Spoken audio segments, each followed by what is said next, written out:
Samson's story it starts out for us in chapter 14 when he sees this girl. She's fine, she looks good, and he tells his daddy, go get her, I want to marry her. And it was the custom then, the way things worked was that marriages were arranged. Now, where we get our subject tonight, where we get our topic for the message tonight, is simple, because Samson, when he goes to tell his parents, go get her, I want to marry her, his mom comes back and says, can't you just marry somebody that's like you? Somebody say, I should have listened. Why don't you find somebody who believes what you believe and who does what you do and who thinks like you and who acts like you and who wants to stand out? But I need you to understand the problem with most of us these days that we keep running into is that we are trying to step out these boxes and we keep trying to go do all this stuff that we really don't do, all because we getting connected to people that don't never belong in our space. I need some adults to holler back at me and give me some amens so we know we going somewhere. But I need you to know that the problem is we keep jumping out there too far, Jaquay, and then now we're finding ourselves doing stuff we weren't ever supposed to be doing. And the Bible gave us this real good rule that we are supposed to live by, and it says bad company corrupts good character. Somebody is going to influence somebody. Somebody should have said amen. If the folks you kicking it with ain't coming up, then you're going down. Oh, that was a word right there. Oh, we missed it. Let me say it again. If the folks you hanging out with ain't coming up to you, you're going down to them. Now, this relationship didn't work with Samson.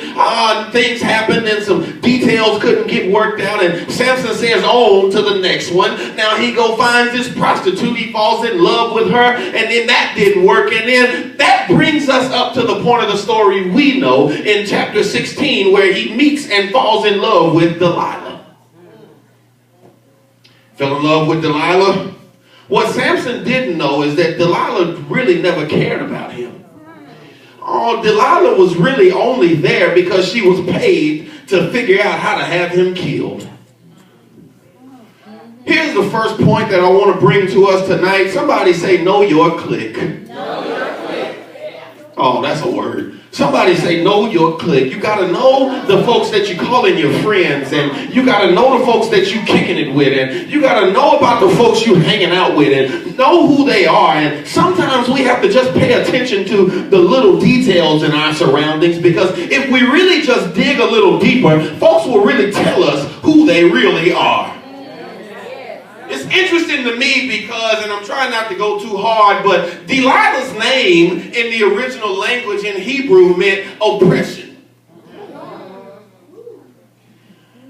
You got to know your clique.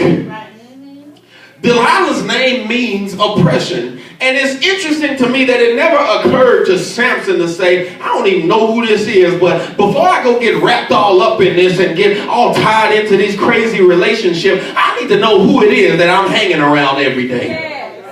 I need to know, man, I'm real serious and funny about nicknames.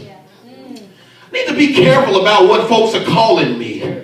I need to be careful about what I'm calling folks, because sometimes we go grab all these names and we start picking up all this stuff and we walking up to each other calling them all kind of cuss words and everything else with our friends and playing like it's cute and it's cool and it's funny. And the real truth of the matter is you have to know what they are actually saying about you, because you can't just let folk be walking around speaking all kinds of crazy foolish things all over you and putting all this stuff over you. They call you stupid long enough. After a while, you might start to think you're actually stupid. They call you worthless long enough. After a while, you might start to think that you actually are not worth anything. But I need you to understand, sometimes it's the folks that you love that are actually trying to kill you.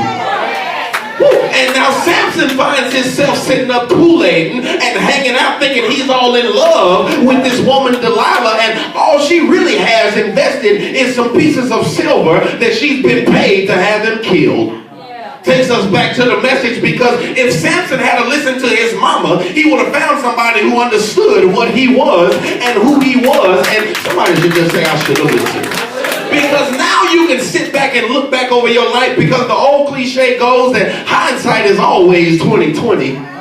I can always look back a year ago and see what I could have done better and should have done differently, but I'm not ever able to see down in the future. But if Samson was probably looking at himself saying, I should have listened when they told me not to go get all these foreign folks. They told me not to be hanging out with the wrong folks. They told me not to get wrapped up and tied up into nonsense. And then I got up in there anyway, and I just should have listened.